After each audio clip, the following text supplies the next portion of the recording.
তত্ত্বাবধায়ক ব্যবস্থা ফেরাতে সাংবিধানিক বাধা দূর, পঞ্চদশ সংশোধনী আংশিক বাতিল, গণভোটের ব্যবস্থা পুনর্বহাল।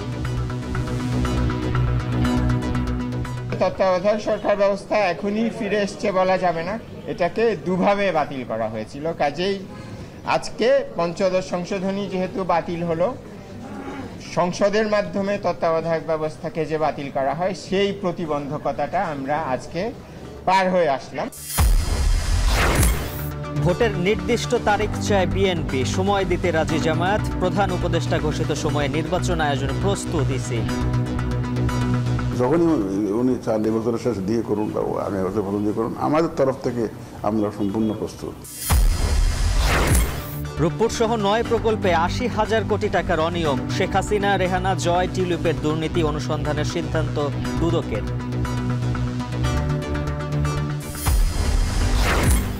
বিডিআর হত্যার বিচারের দাবিতে বৈষম্য বিরোধীদের মানববন্ধন, 5 কার্যদিবসে কমিটি গঠনের সিদ্ধান্ত স্বরাষ্ট্র মন্ত্রণালয়ের।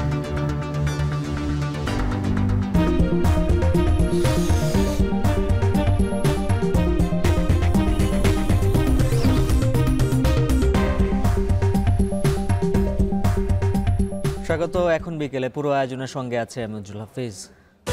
দলীয় সরকারের অধীনে নয়, তত্ত্বাবধায়ক সরকারের অধীনে নির্বাচন ব্যবস্থা ফিরিয়ে আনতে দূর হলো সাংবিধানিক প্রতিবন্ধকতা। সংবিধানের পঞ্চদশ সংশোধনী আংশিক বাতিল হওয়ায় এই ব্যবস্থা ফেরত এলো। সংবিধান সংশোধনে গণভোটও পুনর্বহাল হয়েছে। এছাড়া অসাংবিধানিকভাবে কেউ ক্ষমতা গ্রহণ করলে রাষ্ট্রদ্রোহিতার অভিযোগ সংক্রান্ত 2টি ধারা বাতিল করা হয়েছে। বিস্তারিত জানাচ্ছেন জাহিদ হোসেন। তত্ত্বাবধায়ক সরকারের অধীনে 3টি জাতীয় নির্বাচন অনুষ্ঠিত হয়। সবশেষ 2008 সালে ফখরুদ্দিন মঈনুদ্দিনের তত্ত্বাবধায়ক সরকারের অধীনে নির্বাচনের মাধ্যমে আওয়ামী লীগ সরকার গঠন করে। তবে 2011 সালের 10 মে বাংলাদেশের সুপ্রিম কোর্ট তত্ত্বাবধায়ক সরকার ব্যবস্থা বাতিল করে রায় দেন। ওই বছরের 30 জুন জাতীয় সংসদে পঞ্চদশ সংশোধনী আইন পাশ করা হয়। এরপর 2014, 2018 এবং 2024 সালের 3টি নির্বাচনে ডামি ভোট, রাতের ভোট আর ভোটারবিহীন ভোটে শেখ হাসিনা তার ক্ষমতা কুক্ষিগত করেন। পঞ্চদশ সংশোধনীর মাধ্যমে 54টি ক্ষেত্রে সংযোজন, পরিমার্জন ও প্রতিস্থাপন আনা হয়েছিল। গেল 5 আগস্ট শেখ হাসিনা সরকারের পতনের পর গঠিত হয় অন্তর্বর্তী সরকার। 18 আগস্ট সংবিধানের পঞ্চদশ সংশোধনী বাতিল চেয়ে রিট করেন সুশাসনের জন্য নাগরিক সুজন সহ 5 বিশিষ্ট নাগরিক। এই রিটের রুলের শুনানিতে বিএনপি, জামায়াত সহ 15 দল ও ব্যক্তি পক্ষভুক্ত হয়ে শুনানি করেন। তারা সবাই তত্ত্বাবধায়ক সরকারের পক্ষে জোরালো আইনি যুক্তিতর্ক তুলে ধরেছেন। মঙ্গলবার বিচারপতি ফারা মাহবুব ও বিচারপতি দেবাশিস রায় চৌধুরীর হাইকোর্ট বেঞ্চ সকাল 11টার দিকে রায় ঘোষণা শুরু করেন। টানা 2 ঘণ্টা রায়ের বিস্তারিত তুলে ধরা হয়। শুরুতেই জনগণকে সর্বময় ক্ষমতার উৎস বলে সংবিধানের শ্রেষ্ঠত্ব তুলে ধরা হয়। পঞ্চদশ সংশোধনীকে সংবিধানের মৌলিক কাঠামোর পরিপন্থী আখ্যা দিয়ে তত্ত্বাবধায়ক সরকার বিলোপ করার বিধান বাতিল করেন। ফিরিয়ে আনা হয় গণভোট। ফলে দ্বাদশ সংশোধনীর 142 অনুচ্ছেদ পুনর্বহাল হলো। জনগণের প্রয়োজনে সরকার গঠন করলে সেটা অপরাধ নয় বলে রায় দেওয়া হয়েছে। তবে তত্ত্বাবধায়ক সরকার এখনই কার্যকর হবে না বলে জানান রিটকারী আইনজীবী।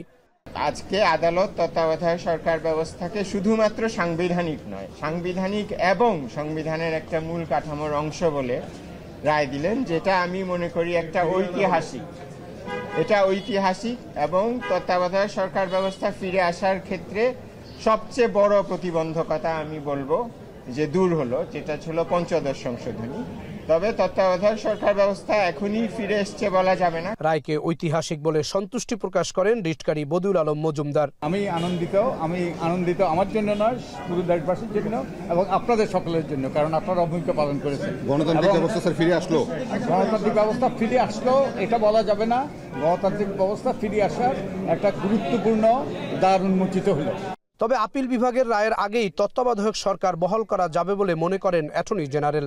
রায় কার্যকর হলে অন্তর্বর্তী সরকার তত্ত্বাবধায়ক সরকারে রূপান্তর হওয়ার সুযোগ রয়েছে।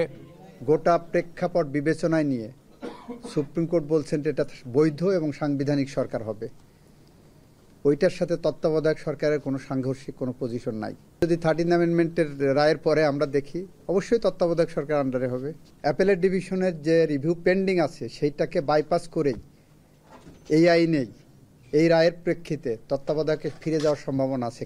এই যে পরবর্তী 2টি নির্বাচন তত্ত্বাবধায়কের আগে আন্ডারে হবে, সেইটার আগেই 15th অ্যামেন্ডমেন্ট নিয়ে চলে আসলো, তখন ওইটা ধরে নেওয়া হবে যে ওইটা that is in abeyance. That list আগামী 2টি নির্বাচন তো উইদাউট এনি অ্যাপেলেট ইন্টারভেনশনও লাগে না। That part is still valid. পঞ্চদশ সংশোধনীতে সংবিধানের মৌলিক কাঠামো ধ্বংস করা হয়েছে বলে রায়ে তুলে ধরা হয়। তবে পরবর্তী নির্বাচিত সরকার এসে সিদ্ধান্ত নেবেন পঞ্চদশ সংশোধনী কতটুকু রাখবেন। সংশোধনীর মাধ্যমে সংবিধানে যে সমস্ত পরিবর্ধন পরিমার্জন করা হয়েছিল তার কিছু অংশ তিনি রেখে দিয়েছেন, কিছু অংশ বাতিল ঘোষণা করেছেন, আর কিছু জিনিস পরবর্তী সংসদের উপর ছেড়ে দিয়েছেন। তত্ত্বাবধায়ক সরকার পুনর্বহাল ভোটাধিকারের জন্য তাৎপর্যপূর্ণ বলে মনে করেন বিএনপির আইনজীবী। জনগণের ভোটের অধিকার ফিরিয়ে আনার জন্য করা হয়েছিল। এছাড়া অন্যান্য সংবিধান যেগুলো ফ্যাসিস্ট সরকাররা করেছিলেন তাদের ব্যক্তিগত স্বার্থ রক্ষার জন্য, অর্থাৎ জনগণের ভোটের অধিকার হরণের জন্যই সমস্ত অ্যামেন্ডমেন্টগুলো করেছিল। তার মধ্যে অন্যতম হচ্ছে এই 15th অ্যামেন্ডমেন্ট। এই সম্পর্কে আজকে আপনারা নিজেরাও শুনেছেন, সকল আইনজীবীরাও শুনেছে, এই আদালত কতগুলো ফাইন্ডিং দিয়েছেন এই জাজমেন্টের মধ্যে, এবং অনেকগুলো রেফারেন্স তিনি পার্শ্ববর্তী দেশ ভারতের দিয়েছেন। তত্ত্বাবধায়ক সরকার বাতিল করে আপিল বিভাগের রায়ের রিভিউ নিষ্পত্তির অপেক্ষায় রয়েছে। জাহিদ হাসান, এখন, ঢাকা। অন্তর্বর্তী সরকারের নির্বাচনের তারিখ ঘোষণাকে স্বাগত জানালেও এ নিয়ে অস্বস্তি রয়েছে রাজনৈতিক দলগুলোর। সুস্পষ্টভাবে দিনক্ষণ ঘোষণার প্রত্যাশা ছিল তাদের। বিএনপি দ্রুত নির্বাচন অনুষ্ঠানের তারিখ চাইলেও বাংলাদেশ জামায়াতে ইসলামী অবাধ ও সুষ্ঠু নির্বাচনের স্বার্থে সরকারের বেঁধে দেয়া সময়ের সঙ্গে একমত। তবে রাজনৈতিক বিশ্লেষকরা মনে করেন সংস্কার প্রক্রিয়া দীর্ঘমেয়াদী হওয়ায় যত দ্রুত সম্ভব নির্বাচন দেয়াই দেশ ও জাতির জন্য কল্যাণকর। মুজাহিদ শুভর প্রতিবেদন।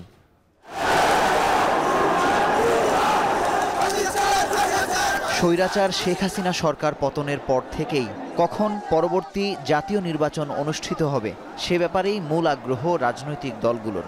সবার আগে বিএনপি এবং পর্যায়ক্রমে স্বৈরাচার বিরোধী বাকি সব দল নির্বাচনের রোডম্যাপ ঘোষণা করতে চাপ দিতে থাকে অন্তর্বর্তী সরকারকে।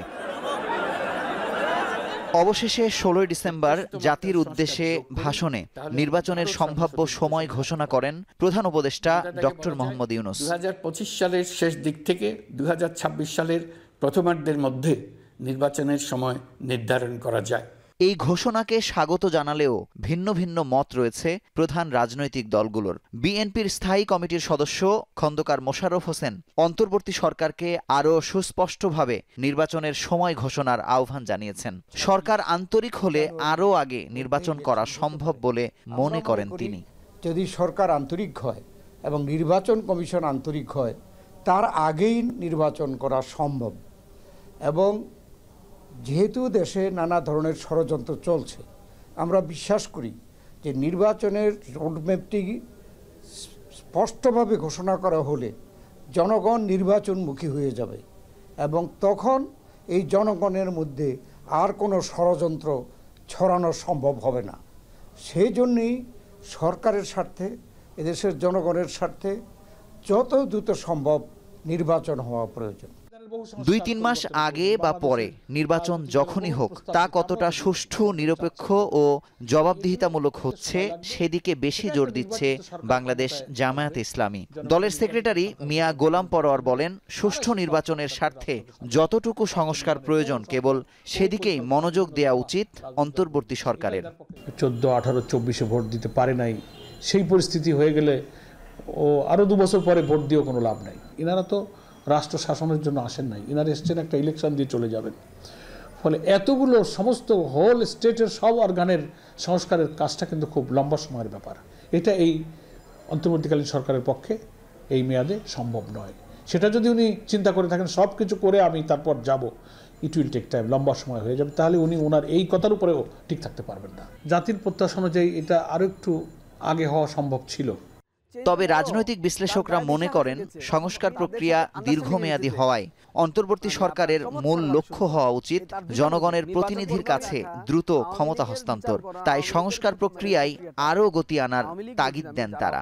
মৌলিক সংস্কার তো আসলে কতগুলো অধ্যাদেশ জারি, এই সরকার আসলে কি করতে পারবে? কতগুলো নির্দেশনা জারি ছাড়া কিন্তু সে ইমপ্লিমেন্ট করার বড় মেকানিজম তার নাই। আমরা চাই একটা সুস্থ রাজনৈতিক প্রক্রিয়া যেন ক্ষমতা হস্তান্তর হয়, ক্ষমতা গ্রহণ প্রক্রিয়া, আর একটা হলো যারাই ক্ষমতায় আসবে তারা যেন নাগরিকদের কাছে জবাবদিহির অধীন হয় আর কখনো যেন ফেসিবাদ প্রতিষ্ঠা করতে না পারে। কিন্তু এই ব্যবস্থা তৈরি করার জন্য অনাদিকাল পর্যন্ত সময় নেওয়ার কোনো সুযোগ নাই। রাজনৈতিক দলগুলো বলছে একমাত্র সুষ্ঠু নির্বাচনই পারে দেশি বিদেশি ষড়যন্ত্র রুখতে। 16 ডিসেম্বর ঘোষণা দেয়া নির্বাচনী রোডম্যাপ যেন সান্ত্বনার বাণী না হয়, এতে অন্তর্বর্তী সরকারের সকল ভালো কার্যক্রম প্রশ্নবিদ্ধ হবে। মুজাহিদ শুভ, এখন, ঢাকা। বিএনপির স্থায়ী কমিটির সদস্য আমির খসরু মাহমুদ চৌধুরী বলেছেন, রাষ্ট্র সংস্কার হতে হবে সংসদে, জনগণের মতাদর্শের বাইরে সংস্কার হলে ভুল হবে। সকালে রাজধানীতে এক আলোচনা অনুষ্ঠানে তিনি বলেন, স্বাধীনতার উদ্দেশ্য থেকে দূরে চলে গেছে দেশ। রাষ্ট্র সংস্কার রাজনীতিবিদদের ছাড়া হলে সুফল বয়ে আনবে না। এ সময় দলটির স্থায়ী কমিটির সদস্য অধ্যাপক ডাক্তার AZM জাহিদ হোসেন বলেন, বিএনপি কাঙ্ক্ষিত লক্ষ্যে পৌঁছাতে পারেনি, সবাইকে ঐক্যবদ্ধভাবে কাজ করতে হবে। অনুষ্ঠানে গণ অভ্যুত্থানের আহতদের মাঝে আর্থিক অনুদান দেয়া হয়। আমরা যেমন স্বাধীনতার ঘোষকের দল, এজন্য আমরা গর্ব করি। মুক্তিযোদ্ধার দল, মুক্তিযুদ্ধ নেতৃত্ব দিয়েছিলেন প্রেসিডেন্ট জিয়াউর রহমান, এবং সংস্কারক যদি কাউকে বলতে হয়, it is the president Ziaur Rahman, যিনি সংস্কার স্টার্ট করেছেন এই বাংলাদেশে প্রথম। রিফর্ম কেউ একা বসে একটা টেবিলে রিফর্ম করে না, এটা গণতান্ত্রিক প্রক্রিয়া, এটা সংসদে হতে হয়, এটার ওনারশিপ থাকতে হয়, রাজনীতিবিদদের মধ্যে জনগণের মধ্যে ওনারশিপ থাকতে হয়। সুতরাং বাংলাদেশের রিফর্ম হবে আগামী দিনে সংসদে, জনগণের ম্যান্ডেট নিয়ে আগামী দিনে রিফর্ম হবে সংসদে। এটা আমাদের পরিষ্কার করে বলতে চাই, এই ব্যাপারে সন্দেহের কোনো কারণ নাই। এদিকে প্রধান উপদেষ্টা যে সময়ের কথা বলেছেন সে সময়ের মধ্যে জাতীয় নির্বাচন আয়োজনে প্রস্তুত নির্বাচন কমিশন। সকালে আগারগাঁওয়ে নিজ কার্যালয়ে সাংবাদিকদের কথা জানান CSC AKM নাসির উদ্দিন। জানান, আগামী নির্বাচনে ভোট হবে ব্যালটে, EVM এ নয়। আমাদের কমিশন যখন দায়িত্ব নিল ওই দিন থেকে আমরা কিন্তু কাজ শুরু করেছি, নির্বাচনের প্রস্তুতি আমরা শুরু করেছি। মাননীয় প্রধান উপদেষ্টা গতকালকে যে ভাষণ দিয়েছেন, উনি যে ইন্ডিকেশনস দিয়েছেন, আমরা ফুললি অ্যালাইন। যখনই উনি চান এবছরের শেষ দিয়ে করুন বা আগামী বছর প্রথম দিয়ে করুন, আমাদের তরফ থেকে আমরা সম্পূর্ণ প্রস্তুত। 3 দশকের বেশি সময় ধরে কলেজ বিশ্ববিদ্যালয়গুলোতে ছাত্র সংসদ নিষ্ক্রিয় থাকায় নেতৃত্ব তৈরি এবং শিক্ষার্থীদের অধিকার প্রতিষ্ঠা হচ্ছে না বলে মনে করেন শিক্ষার্থীরা। এর সুযোগ নেয় ক্ষমতাসীন দলের ছাত্র সংগঠন। বিশ্ববিদ্যালয়গুলোতে তৈরি হয় ভয়ের সংস্কৃতি।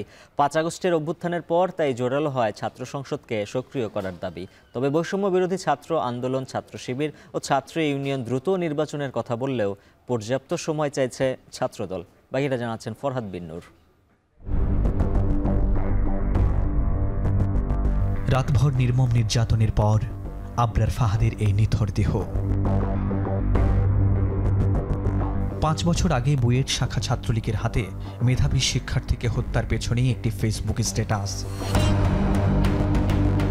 যেখানে ওই শিক্ষার্থী ভারতের আগ্রাসনের বিরুদ্ধে মাতৃভূমির পক্ষে অবস্থান নিয়েছিলেন। এভাবে গেল 15 বছরে বিশ্ববিদ্যালয়গুলোতে শুধু ছাত্রলীগের হাতেই খুন হয়েছে কমপক্ষে 39 জন। পতিত স্বৈরাচারীর লাঠিয়াল বাহিনীর যে ভূমিকাটি ছিল ওই ছাত্র সংগঠনটির, তা সবারই জানা। ক্যাম্পাসের বাইরে এসে শিবির সন্দেহে জগন্নাথ বিশ্ববিদ্যালয় ছাত্রলীগের হাতে বিশ্বজিতের নির্মম হত্যাকাণ্ডে প্রশ্ন উঠেছে লেজুর ভিত্তিক ছাত্র রাজনীতি নিয়ে।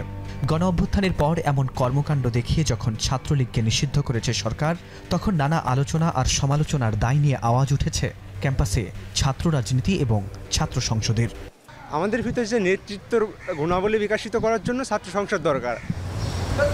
সম্প্রতি ঢাকা বিশ্ববিদ্যালয় ডাকসু নির্বাচনের আভাস দিয়েছে।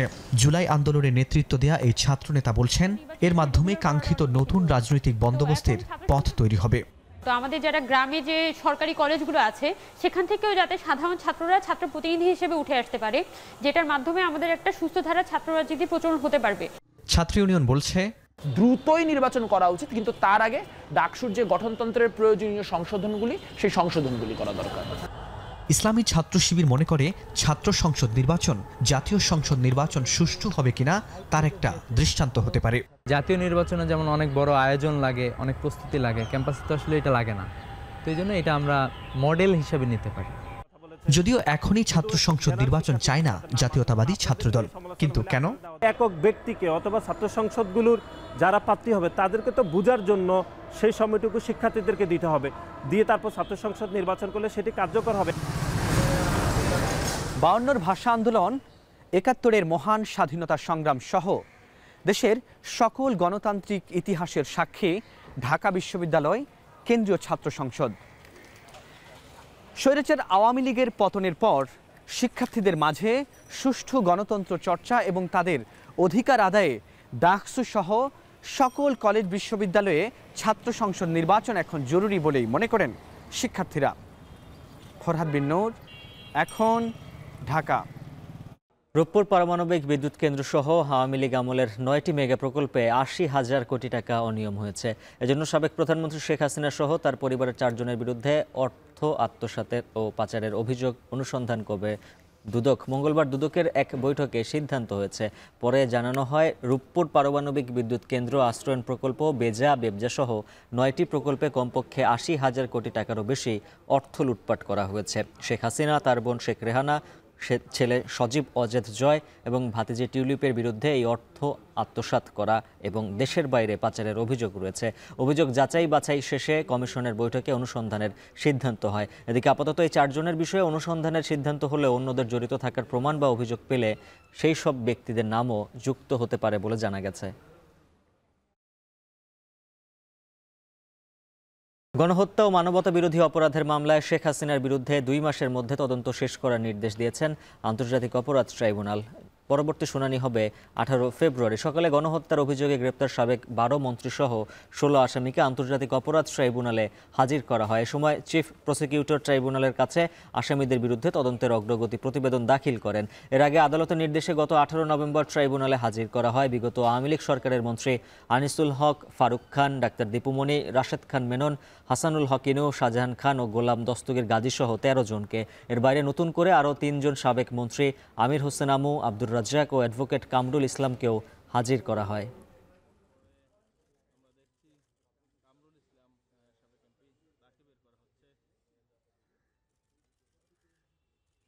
নিষ্ঠুরতম পন্থায় মানুষকে বছরের পর বছর গোপন কারাগারে আটক রাখা হয়েছে। তাদেরকে নিষ্ঠুরতম পন্থায় হত্যা করে তাদের লাশকে নদীতে বা খালে বিলে ভাসিয়ে দেওয়া হয়েছে, ডুবিয়ে দেওয়া হয়েছে। এই অপরাধগুলোর সাথে প্রধানমন্ত্রী, তদানীন্তন প্রধানমন্ত্রী এবং অপরাধের নিউক্লিয়াস শেখ হাসিনা সরাসরি সম্পৃক্ত ছিলেন মর্মে সেই কমিশন তাদের মতামত ব্যক্ত করেছেন। একই সাথে শেখ হাসিনার বিরুদ্ধে গণহত্যা এবং গুম সংক্রান্ত যে অপরাধ, সেগুলোকে মিলিয়ে তদন্ত রিপোর্ট দাখিল করতে হবে। সেই ব্যাপারে আমরা সময় চেয়েছি। আদালত 2 মাস সময় দিয়েছেন। আগামী 18 ফেব্রুয়ারি এই মামলার পরবর্তী তারিখ ধার্য থাকবে। সৈয়দপুরে বৈষম্য বিরোধী ছাত্র আন্দোলন আয়োজিত মহান বিজয় দিবস উপলক্ষে চিত্রাঙ্কন, রচনা ও আবৃত্তি প্রতিযোগিতায় পুরস্কার বিতরণ ও আলোচনা সভা চলছে। সেখানে বক্তব্য রাখছেন জুলাই শহীদ স্মৃতি ফাউন্ডেশনের সাধারণ সম্পাদক সার্জিস আলম। সরাসরি চলে যাচ্ছে সেখানে। মানে আসলে এই পুরো একটা উপজেলা এভাবে একটা সিগনিফিকেন্ট জায়গায় যাওয়া, এটার কারণে যে জিনিসটা দেখা যায় না সেটা হচ্ছে শিক্ষা, এবং এই শিক্ষাটারই অবদান সবচেয়ে বেশি। আমি এখানে যারা যুব সমাজের প্রতিনিধি আছেন, আমাদের গার্ডিয়ান লেভেলে যারা রয়েছেন, বিভিন্ন রাজনৈতিক নেতৃবৃন্দ, রাষ্ট্র কাঠামোর বিভিন্ন কর্মকর্তা কর্মচারী, আপনাদেরকে অনুরোধ করব, সৈয়দপুরে এই যে শিক্ষার পরিবেশটা, কোনো কারণে যেন এই পরিবেশটা বিঘ্নিত না হয়। যে কেউ, সে যেই ব্যক্তি হোক না কেন, যদি এমন কোনো কিছু এই সৈয়দপুরে, সেটা বিভিন্নভাবে হতে পারে, হতে পারে কোনো অপসংস্কৃতির মাধ্যমে, হতে পারে মাদকের মাধ্যমে, হতে পারে অন্যান্য এমন কোনো কালচার যেগুলো প্রত্যাশিত নয়, এগুলোর মাধ্যমে যদি এই শিক্ষার পরিবেশকে নষ্ট করার বিন্দুমাত্র অপপ্রয়াস দেখায়, আপনারা ঐক্যবদ্ধভাবে তাদেরকে প্রতিহত করবেন। কারণ এই গুরুত্বপূর্ণ জায়গায় যদি এই বাধাগুলো চোখে দেখা যায় না, এই অধপতনগুলো চোখে দেখা যায় না, কিন্তু দীর্ঘ সময় পরে যখন ফিল করা যায়, তখন এখান থেকে ব্যাক করে আসা খুবই টাফ। সৈয়দপুরে এক অনুষ্ঠানে কথা বলছিলেন সার্জিস আলম। সরাসরি ছিলাম সেখানে।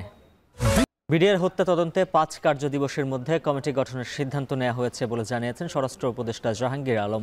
সচিবালয়ে তিনি জানান, ন্যায় বিচার নিশ্চিত করতে চায় সরকার। কমিটিতে সশস্ত্র বাহিনীর সদস্যরাও থাকবেন। সদস্য সংখ্যা 9 জন পর্যন্ত হতে পারে। এদিকে স্বরাষ্ট্র উপদেষ্টার কমিশন গঠনের ঘোষণাকে স্বাগত জানিয়েছে বৈষম্য বিরোধী ছাত্র আন্দোলন। তবে 5 দিনের মধ্যে কমিশন গঠন করতে না পারলে ফের আন্দোলনের হুঁশিয়ারি দেন তারা। বিস্তারিত থাকছে প্রতিবেদনে। দায়িত্ব গ্রহণের 4 মাস পার হলেও বিডিআর হত্যাকাণ্ডের বিচার প্রক্রিয়া শুরু করতে না পারাকে চরম ব্যর্থতা উল্লেখ করে বৈষম্য বিরোধী ছাত্র আন্দোলনের একাধিক নেতা সামাজিক যোগাযোগ মাধ্যমে ঘোষণা দেন ভুক্তভোগী পরিবারদের নিয়ে শহীদ মিনারে মানববন্ধনের।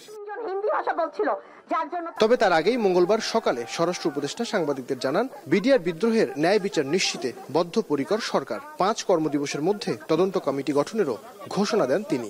বিডিআর হত্যাকাণ্ডে ন্যায় বিচার নিশ্চিতকরণের জন্য আগামী 5 কার্য দিবসের মধ্যেই একটি তদন্ত কমিটি গঠন করা হবে। পুনঃ তদন্ত এবং ন্যায় বিচার নিশ্চিতকরণে অন্তর্বর্তীকালীন সরকার বদ্ধপরিকর। এরপর সকাল 11টার দিকে কেন্দ্রীয় শহীদ মিনারে জড়ো হন বৈষম্য বিরোধী ছাত্র আন্দোলনের নেতৃত্বে ভুক্তভোগী পরিবার। বিচার প্রক্রিয়া শুরু করতে দেরি করায় ক্ষোভ জানান সেনা পরিবারের সদস্যরা।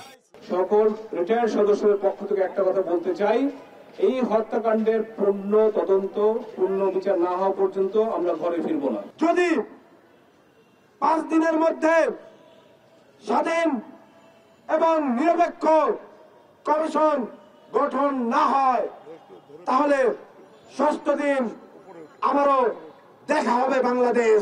মানববন্ধন থেকে স্বরাষ্ট্র উপদেষ্টার কমিশন গঠনের ঘোষণাকে স্বাগত জানায় বৈষম্য বিরোধী ছাত্র আন্দোলনের নেতারা। তবে 5 দিনের মধ্যে কমিশন গঠন করতে না পারলে ফের আন্দোলনের হুঁশিয়ারি দেন তারা। এ সময় কমিশনে ভুক্তভোগী পরিবার ও বৈষম্য বিরোধী ছাত্র আন্দোলনের প্রতিনিধিদের রাখবার দাবি জানান তারা। বিডিআর হত্যাকাণ্ড নিয়ে 2টি মামলা বিচারাধীন থাকায় কমিশন গঠনের সিদ্ধান্ত থেকে সরে আসে অন্তর্বর্তী সরকার। গত 15 ডিসেম্বর বিচারপতি ফারাহ মাহবুব ও বিচারপতি দেবাশিস রায়ের হাইকোর্ট বেঞ্চকে এই তথ্য জানান ডেপুটি অ্যাটর্নি জেনারেল তানিম খান। নাঈম আবির, এখন, ঢাকা। ঢেলে সাজানো হচ্ছে জনপ্রশাসন মন্ত্রণালয়। সরকারি কর্মকর্তাদের পদোন্নতি পেতে আগের মতো চলবে না লবিং তদবির, পরীক্ষা দিয়েই পেতে হবে পদোন্নতি। সরকারি কর্মকর্তাদের স্যার না ডেকে ভাই অথবা আপু ডাকলেও চলবে। জনপ্রশাসন সংস্কার কমিশন সাংবাদিকদের সাথে আলাপকালে এমন তথ্য জানান। আরিফ হোসেনের প্রতিবেদনে থাকছে বিস্তারিত। সরকারি চাকরির বিধি অনুযায়ী জনগণের স্বার্থে কাজ করার কথা সরকারি কর্মকর্তা কর্মচারীদের। গত 15 বছরে তো বটেই, সব সরকারের আমলেই সরকারি চাকরিজীবীদের অনেকেই জনগণের সেবকের বদলে আচরণ করেছেন অনেকটা প্রভুর মতো। সেখানে জনগণের স্বার্থ ছিল উপেক্ষিত। সরকারি কর্মকর্তাদের বিরুদ্ধে অভিযোগ, টাকা না দিলে কাজে থাকে না গতি, আর বদলি পদোন্নতি, মোটা অঙ্কের টাকা লেনদেনের অভিযোগ ওপেন সিক্রেট। পাতানো 3টি জাতীয় নির্বাচন থেকে শুরু করে গুম, খুন ও টাকা পাচারে আওয়ামী লীগ সরকারও সহযোগী হিসেবে পাশে পেয়েছে অন্যতম দুর্নীতিগ্রস্ত এই খাতকে। এ অবস্থায় অন্তর্বর্তীকালীন সরকার দায়িত্ব নিয়েই জনপ্রশাসন ঢেলে সাজাতে সংস্কার কমিশন গঠন করে। সাংবাদিকদের সাথে জনপ্রশাসন সংস্কার কমিশনের মতামতকালে সরকারি কর্মকর্তাদের পদোন্নতিতে দলীয় হস্তক্ষেপের বিষয় উঠে আসে। কোনো দেশেই বিউরোক্রেসি গভর্নমেন্টকে পরিবর্তন করতে পারে না, গভর্নমেন্টকে গাইড করতে পারে না, because it is not built in the system anywhere in any country, কোথাও নাই। কাজে এটা বলে তো লাভ নাই। You are asking the bureaucracy do something which is impossible. 65% reserved for BCS administration, 35% for other persons, other cadres. এখন আমরা এখন এইটাকে 50-50 করে দিয়ে আমাদের সুপারিশ, আমি বললাম তো আমরা সুপারিশ অলরেডি করেছি। সরকারি কর্মকর্তাদের সম্বোধন করা নিয়েও নানা সময়ে বিতর্ক তৈরি হয়েছে।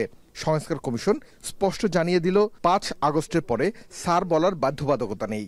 What is the meaning of servant? এতদিন অনেকে বলতো কি সেবক, অথবা এই জাতীয় কিছু পরিপূরক শব্দ। আমি বললাম আসল বাংলাটা বলেন, তখন বলে যে চাকর। তখন আমি ওনাদেরকে বলছি প্রতিদিন একবার মনে করবেন যে আয়না একটা লাগাবেন, আমি চাকর, আমি চাকর, তাহলে কাজ হবে। একজন আরেকজনকে ফার্স্ট নেম ডাকবে, কিন্তু মিস্টার প্রেসিডেন্ট বলবে, ঠিক আছে না? তো কাজেই এটা মানে অনেকে মনে করে যে ভাই হইলে আমাকে বললে বোধহয় আমি খুব খুশি হয়ে যাব। আমার খুশি হওয়ার কোনো কারণ নেই। আমি বলি যে আমাকে যদি দাদা বা নানা ডাকে তাইলে ঠিক আছে। সরকারি চাকরিজীবীদের জনগণের আরও বেশি সেবক হয়ে ওঠার ব্যাপারে গুরুত্বারোপ করেন কমিশনের ছাত্র প্রতিনিধিরা। তাদের নিজেদের মধ্যে যে কাজের একটা কোলাবোরেশনটা তাদের নিজেদের মধ্যেই নাই, তারা নিজেরাই পলিটিক্স করে। এই পলিটিক্সটা আসলে সংস্কার কমিশনের মাধ্যমে কিভাবে আসলে অ্যাবলিশ করা যায়, এটাই হচ্ছে এই সংস্কার কমিশন অন্যতম মত হওয়া উচিত। এছাড়া জনপ্রশাসন বিষয়ক যৌক্তিক তথ্য সাংবাদিকদের দেওয়ার ব্যাপারেও সুপারিশ থাকবে বলে আশ্বাস দেয় সংস্কার কমিটি। সকলের মতামত নিয়ে যাতে আমরা একটা। আরিফ হোসেন, এখন, ঢাকা। লটারি পদ্ধতি সব শিক্ষার্থীর জন্য সমানভাবে শিক্ষা নিশ্চিত করতে পারেনি বলে জানিয়েছেন মাধ্যমিক ও উচ্চ শিক্ষা বিভাগের সিনিয়র সচিব সিদ্দিক জুবায়ের। সকালে আন্তর্জাতিক মাতৃভাষা ইনস্টিটিউট অডিটোরিয়ামে প্রথম থেকে নবম শ্রেণীতে ভর্তির অনলাইন লটারির ফলাফল প্রকাশ অনুষ্ঠানে একথা বলেন তিনি। সচিব বলেন, বর্তমান শিক্ষা পদ্ধতিতে শিক্ষার্থীরা বিশ্ববাজারের উপযোগী হয়ে উঠছে না, তাই উচ্চশিক্ষায় পরিবর্তন প্রয়োজন। আগামী দিনে বাজেটে শিক্ষা খাতে সর্বোচ্চ বরাদ্দ রাখা হবে বলেও এ সময় আশা প্রকাশ করেন তিনি। আর শিক্ষা মন্ত্রণালয়ের বিশেষ সহকারী অধ্যাপক ডক্টর এম আমিনুল ইসলাম বলেন, বর্তমান শিক্ষা ব্যবস্থা শিক্ষার্থীদের সৃজনশীলতা নষ্ট করে পঙ্গু করে দিচ্ছে, যার পরিবর্তন প্রয়োজন। লটারি ভর্তির ফলে যে মেধার বৈষম্য থাকার কারণে ক্লাসে পাঠদান পদ্ধতিটা খুব বেশি কার্যকর অনেক সময় করা যায় না, কারণ মেধার সমতা না থাকার কারণে প্রতিটি ছাত্রের গ্রহণ করার ক্ষমতা ভিন্ন ভিন্ন হওয়ায় অনেক সময় পাঠদানে অসুবিধা হয়। যারা ভালো ছাত্র তারা ভালো থাকবেই, কিন্তু যারা কিছুটা পশ্চাৎপদ, কম মেধাবী, তাদের তো উঠিয়ে আনতে হবে। এটা তো হতে পারে না যে এবং যে আগের ব্যবস্থাপনায় যেটা ছিল ভালোদের জন্য বিশেষ ব্যবস্থাপনা ছিল আর খারাপরা খারাপই থেকে যেত, এটা তো কোনো ক্রমেই গ্রহণযোগ্য নয়। একসময় চাল উৎপাদনে স্বয়ংসম্পূর্ণ মিয়ানমার এখন ভুগছে চরম খাদ্য সংকটে। দেশটিতে খাদ্য অনিশ্চয়তায় ভুগছে এমন মানুষের সংখ্যা প্রায় 1.5 কোটি। যদিও বিশ্ব সম্প্রদায়ের কাছে বিষয়টি গোপন করার চেষ্টা করছে জান্তা সরকার। স্বেচ্ছাসেবী কোনো সংস্থাকে মিয়ানমারে প্রকাশ্যে কাজ করতে দিচ্ছে না তারা, এমনকি দেয়া হচ্ছে প্রাণনাশের হুমকি। বার্তা সংস্থা রয়টার্সের অনুসন্ধানে উঠে এসেছে চাঞ্চল্যকর এসব তথ্য। আরও জানাচ্ছে নিশিতা ব্রহ্ম। ইন্দিলা হইয়া গাছর ফাতা হাই হিজে এরিনলা হবে ফন্দে হাইন্দে হাইন্দে ফন্দের বুঝতে জানা না হয়ে এরিনলা করে রাখি ওয়াশিতে এসে বহুত দিন 10-15 দিন ওয়াশা।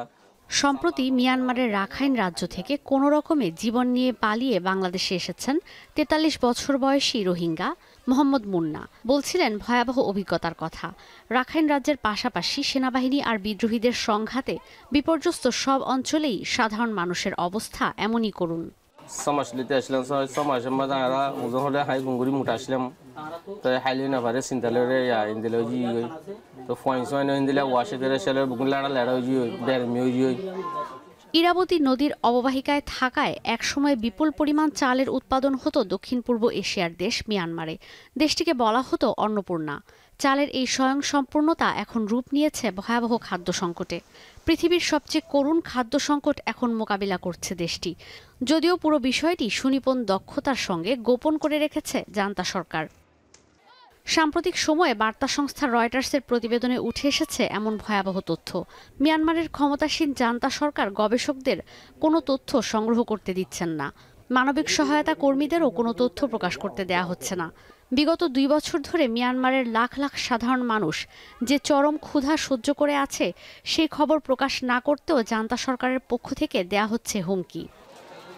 মিয়ানমার ইস্যুতে স্বেচ্ছাসেবী গবেষক, কূটনৈতিক আর জাতিসংঘের কর্মকর্তাদের সঙ্গে আলোচনা করেছে বার্তা সংস্থা রয়টার্স।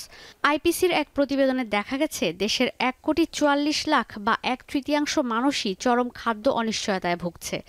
অনেকেই পর্যাপ্ত খাবার পাচ্ছেন না। আগামী বছরের মাঝামাঝি নাগাদ এই সংখ্যা 1.5 কোটিতে পৌঁছাবে। জাতিসংঘ বলছে অচিরেই এই অঞ্চলে দুর্ভিক্ষের কবলে পড়তে পারে 20 লাখ মানুষ।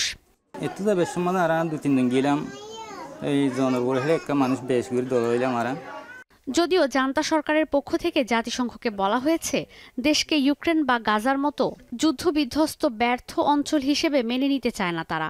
মিয়ানমারে কোনো খাদ্য সংকট নেই। আন্তর্জাতিক সব ত্রাণ সহায়তা দেশে প্রবেশ করছে বলেও দাবি সেনাশাসিত সরকারের।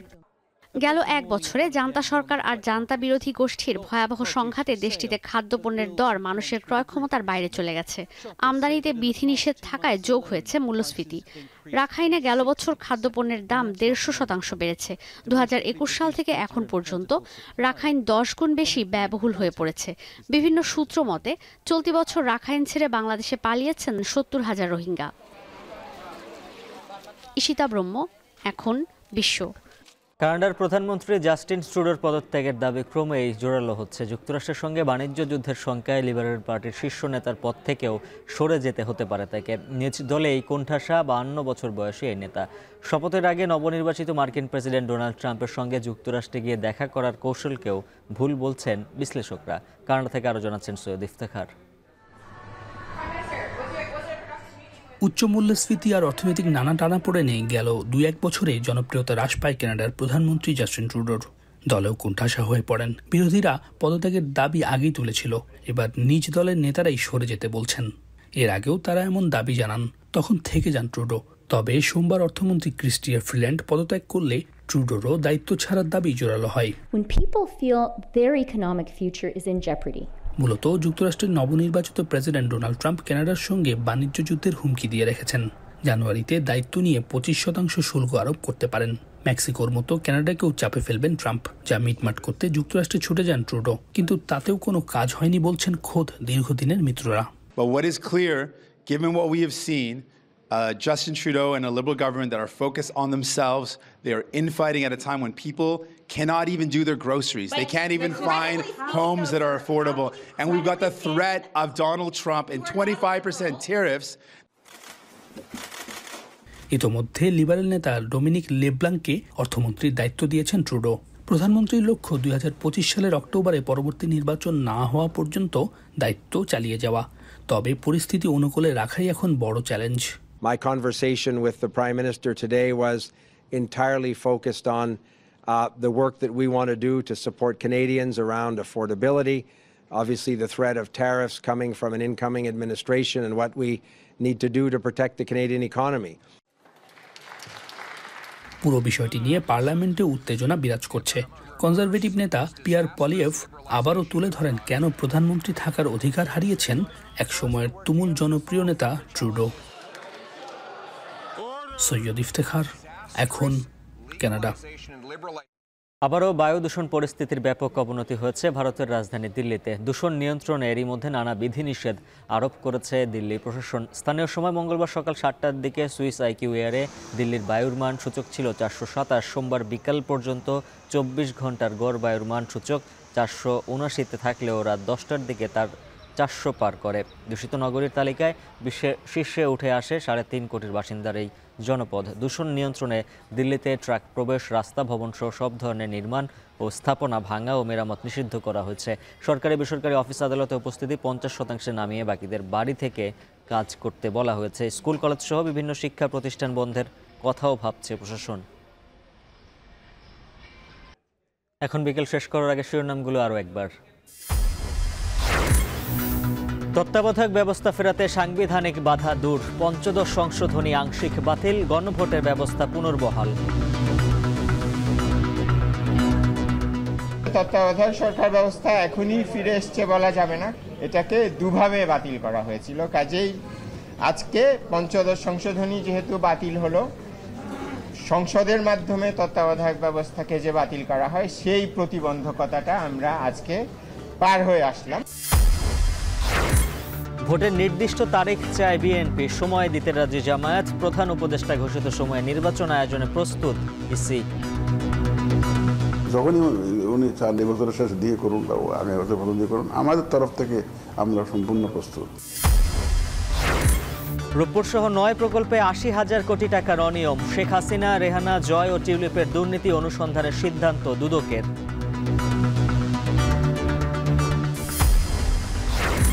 বিডিআর হত্যার বিচারের দাবিতে বৈষম্য বিরোধীদের মানববন্ধন। 5 কার্যদিবসে কমিটি গঠনের সিদ্ধান্ত স্বরাষ্ট্র মন্ত্রণালয়ের।